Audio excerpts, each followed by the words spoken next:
Hi friends, flavours of ജാസിൻ്റെ പുതിയൊരു വീഡിയോയിലേക്ക് എല്ലാവർക്കും സ്വാഗതം. ഇന്നൊരു ഓർക്കാപ്പുളി വെച്ചിട്ടുള്ള പുളിഞ്ചിയാണ് തയ്യാറാക്കുന്നത്. അതിനുവേണ്ടി ആദ്യം ഞാൻ ശർക്കര കുറച്ച് ഉരുക്കിയെടുക്കുന്നുണ്ട്. അപ്പോൾ 1 കിലോ ശർക്കര എടുത്തിട്ടുണ്ട്. അത് കുറച്ച് വെള്ളത്തിലൊന്ന് ഉരുക്കിയെടുക്കുകയാണ്. പിന്നെ കുറച്ചധികം തന്നെ ഓർക്കാപ്പുളി എടുത്തിട്ടുണ്ട്. അപ്പോൾ ഇതിൻ്റെ മുകൾ ഭാഗത്തുള്ള ഈ കറുത്ത ഭാഗമൊക്കെ ഒന്ന് ചെത്തി കളഞ്ഞതിന് ശേഷം നല്ല കഴുകി വൃത്തിയാക്കിയിട്ടെടുക്കണം.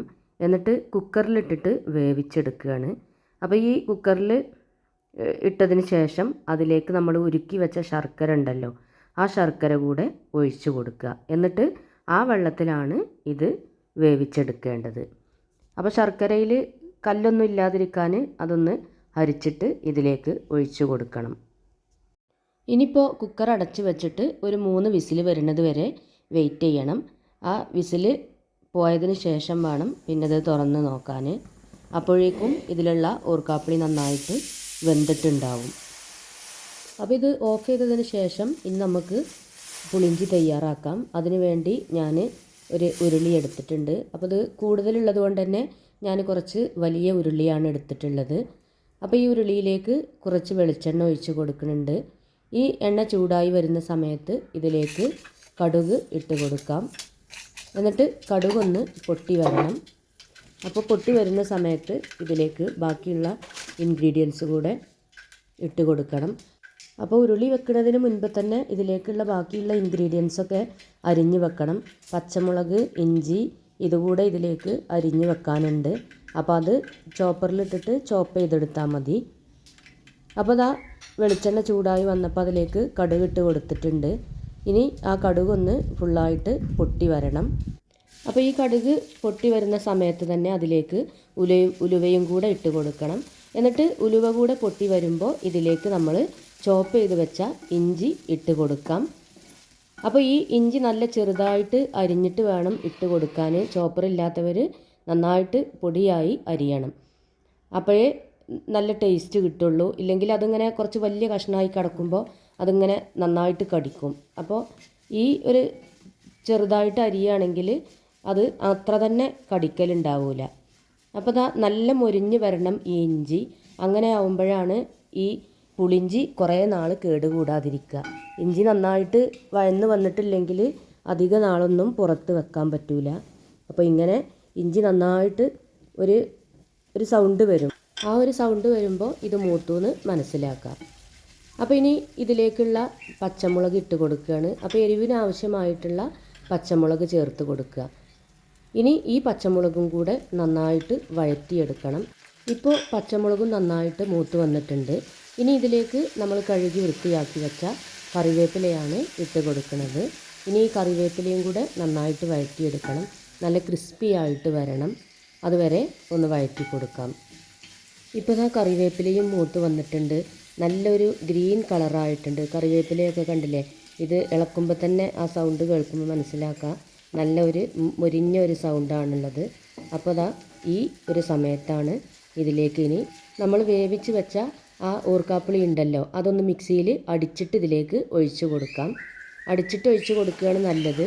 അടിക്കാതെ ഒഴിച്ച് കൊടുത്താലും കുഴപ്പമൊന്നുമില്ല, പക്ഷേ നന്നായിട്ട് ഉടച്ച് കൊടുക്കേണ്ടി വരും. അപ്പോൾ ഇങ്ങനെ മിക്സിയിൽ അരച്ചെടുക്കുകയാണെങ്കിൽ അതിൻ്റെ ആവശ്യമില്ല, പെട്ടെന്ന് തന്നെ അത് ഇളക്കി കൊടുത്താൽ മതി.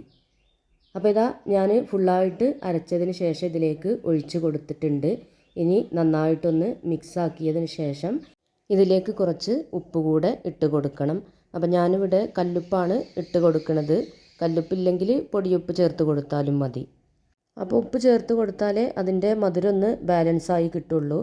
ഉപ്പും കൂടെ ചേർത്ത് കൊടുക്കുമ്പോൾ അതിൻ്റെ ടേസ്റ്റ് ഒന്നും കൂടെ മുന്നിട്ട് നിൽക്കും. ഇനി ഇത് നന്നായിട്ടൊന്ന് മിക്സാക്കിയതിന് ശേഷം ഇതൊന്ന് തിളച്ച് വരട്ടെ. ഇപ്പോൾ ഇത് തിളച്ച് വരൽ തുടങ്ങിയിട്ടുണ്ട്. അപ്പോൾ ഇതിലേക്ക് ഞാൻ കുറച്ച് കാശ്മീരി ചില്ലി പൗഡറാണ് ഇട്ട് കൊടുക്കുന്നത്. അതാവുമ്പോൾ അധികം എരിവുണ്ടാവില്ല, എന്നാൽ നല്ല കളറും ഉണ്ടാവും.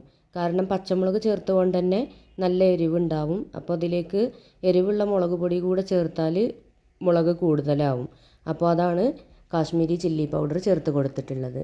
ഇനി ഇത് നന്നായിട്ട് മിക്സാക്കി കൊടുത്തതിന് ശേഷം നന്നായിട്ട് ഇളക്കി കൊടുക്കണം. വെള്ളം ഒന്ന് വറ്റുന്നത് വരെ ഇടയ്ക്ക് ഇളക്കി കൊടുത്താൽ മതി. വെള്ളം വറ്റിയതിന് ശേഷം പിന്നെ കൈയെടുക്കാതെ ഇളക്കേണ്ടി വരും, അതല്ലെങ്കിൽ അത് അടിയിൽ പിടിക്കും. അപ്പോൾ അതാ ഏകദേശമൊക്കെ വെള്ളം വറ്റിയിട്ടുണ്ട്. ഇനിയും ഇത് കുറുകാനുണ്ട്. നന്നായിട്ട് കുറുകി വരണം. ഇതിലുള്ള വെള്ളമൊക്കെ നന്നായിട്ട് വറ്റിയാലേ ഇത് കുറേ കാലം സൂക്ഷിക്കാൻ പറ്റുള്ളൂ.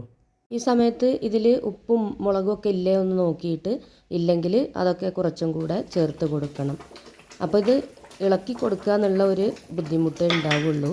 അപ്പോൾ ഇത് നന്നായിട്ട് വറ്റിയിട്ടുണ്ട്. അപ്പോൾ ഇത് ഇളക്കി കൊടുക്കാതിരുന്നാൽ ഇതാണ് വെള്ളം വറ്റി കഴിഞ്ഞാൽ പിന്നെ ഇതിങ്ങനെ പുറത്തേക്ക് തെറിച്ചുകൊണ്ടിരിക്കും. അപ്പോൾ അതൊഴിവാക്കണമെങ്കിൽ ഇത് ഇളക്കി കൊടുക്കുക തന്നെ വേണം. അപ്പോൾ ഇതിൻ്റെ ചുറ്റുഭാഗം പോയതൊക്കെ വേഗം ഒന്ന് തുടക്കുകയാണ് നല്ലത്, അതല്ലെങ്കിൽ അതിന്മേൽ അങ്ങനെ പിടിച്ചുകൊണ്ട് ഉണ്ടാവും. പിന്നെ ഇതിൻ്റെ ഈ പുറത്ത് തെറിച്ചൊന്നും തുടക്കാൻ കഴിയണില്ല, അപ്പോഴേക്ക് ഇത് കയ്യുമ്മക്ക് തെറിക്കുകയാണ്. അപ്പോൾ അതുകൊണ്ട് തന്നെ ഞാനിത് പിന്നെ തുടക്കൽ നിർത്തി. അപ്പോൾ ഏതായാലും ഇതിപ്പോൾ വെള്ളമൊക്കെ ഒന്ന് വറ്റി വന്നിട്ടുണ്ട്. ഇനിയിപ്പോൾ ഇത് തീയിൽ നിന്നും ഇറക്കാനായിട്ടുണ്ട്. നല്ല ചൂടുള്ളതുകൊണ്ട് തന്നെ ഇത് പെട്ടെന്ന് ഇങ്ങനെ പുറത്തേക്ക് തെറിക്കുകയാണ്. അപ്പോൾ തുടരെ ഇളക്കി കൊടുക്കുക, കൈയെടുക്കാതെ ഇളക്കി കൊടുക്കണം. ഇപ്പോൾ നമ്മുടെ പുളിയിഞ്ചി ഇവിടെ റെഡി ആയിട്ടുണ്ട്. ഇനിയിപ്പോൾ ഇത് തീയിൽ നിന്നും മാറ്റിയിട്ട് ഒന്ന് ചൂടാറാൻ വേണ്ടി മാറ്റി വെക്കണം. നന്നായിട്ട് ചൂടാറിയതിന് ശേഷം വേണം ഇത് കുപ്പിയിലേക്ക് ഒഴിച്ച് കൊടുക്കാൻ. ഇപ്പോൾ കണ്ടില്ലേ, ഇത് ചൂടാറിയതിന് ശേഷം ഒന്നും കൂടെ അത് കുറുകി വന്നിട്ടുണ്ട്. അപ്പോൾ ഞാനിത് വലിയൊരു കുപ്പിയിലേക്ക് ഒഴിച്ച് കൊടുക്കുകയാണ്. കുറച്ചധികം ഉള്ളതുകൊണ്ട് തന്നെ ഇത് വലിയ കുപ്പിയിൽ ഒഴിച്ചിട്ട് വെക്കുകയാണ്. പിന്നെ ഇതെടുക്കുമ്പോൾ ശ്രദ്ധിക്കാനുള്ളത്, ഇത് നമ്മൾ എടുക്കാൻ വേണ്ടിയിട്ട് കുറച്ച് ചെറിയൊരു കുപ്പിയിലേക്ക് മാറ്റി വെക്കുക. അങ്ങനെ ആവുമ്പോൾ വലിയ കുപ്പിയിലുള്ളത് കേട് വരില്ല. ഈ ചെറിയ കുപ്പിയിലുള്ളത് നമുക്കെപ്പോഴും എടുക്കുകയും ചെയ്യുക. അത് കഴിയുമ്പോൾ പിന്നെ അതിലേക്ക് ഇട്ട് കൊടുത്താൽ മതി. അതേപോലെ തന്നെ വെള്ളമുള്ള സ്പൂണൊന്നും ഈ പുളിഞ്ചിയിൽ ഇടാതിരിക്കുക. അങ്ങനെയൊക്കെ ശ്രദ്ധിക്കുകയാണെങ്കിൽ ഒരു വർഷം വരെ ഇത് ഒരു കേടും ഉണ്ടാവില്ല. ഞാനിങ്ങനെ ഒരു വർഷം വരെ ഉണ്ടാക്കി വെക്കലുണ്ട്. അതുകൊണ്ട് തന്നെ അത്രക്ക് ഉറപ്പാണ് കേട് വരില്ല എന്നുള്ളത്. അപ്പോൾ ഓർക്കാപ്പുളി വെച്ചിട്ട് ഇതുപോലെ തയ്യാറാക്കി നോക്കിയിട്ടില്ലെങ്കിൽ ഒന്ന് തയ്യാറാക്കി നോക്കുക. കമൻറ്റ് ബോക്സിൽ ഫീഡ്ബാക്ക് അറിയിക്കാൻ മറക്കരുത്. ഫ്ലേവേഴ്സ് ഓഫ് ജാസ് എന്ന ചാനൽ ആദ്യമായിട്ട് കാണുന്നവരാണെങ്കിൽ സബ്സ്ക്രൈബ് ചെയ്യുക. കൂടാതെ തൊട്ടടുത്തുള്ള ബെല്ലൈക്കണിൽ ഓൾ എന്ന ബട്ടൺ പ്രസ് ചെയ്യണം. അപ്പോഴേ ഞാനിടുന്ന പുതിയ വീഡിയോസ് എല്ലാം നിങ്ങൾക്ക് നോട്ടിഫിക്കേഷൻസ് ആയി ലഭിക്കുകയുള്ളൂ. വീണ്ടും പുതിയൊരു വീഡിയോയുമായിട്ട് ഞാൻ വരാം, ഇൻഷാ അല്ലാഹ്.